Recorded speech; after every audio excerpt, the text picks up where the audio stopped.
बिस्मिल्लाहिर्रहमानिर्रहीम। अस्सलामु अलैकुम वरहमतुल्लाहि वबरकातुहू।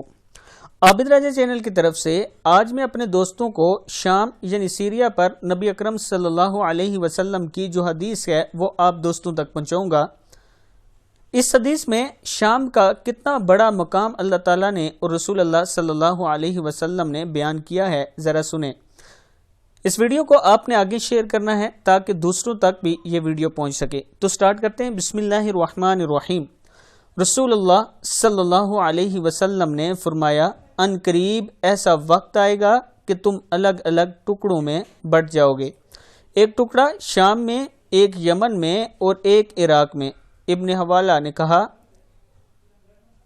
अल्लाह के रसूल मुझे बताएं, अगर मैं वो ज़माना पाऊं तो किस टुकड़े में रहूं? आप सल्लल्लाहु अलैहि वसल्लम ने फरमाया, अपने ऊपर शाम को लाजिम कर लो, क्योंकि शाम का मुल्क अल्लाह की बेहतरीन सरजमीन है। अल्लाह इस मुल्क में अपने नेक बंदू को जमा करेगा।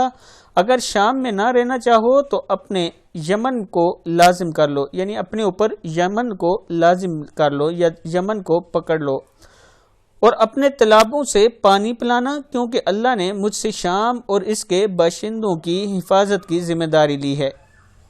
अबू दाऊद में यह हदीस मौजूद है।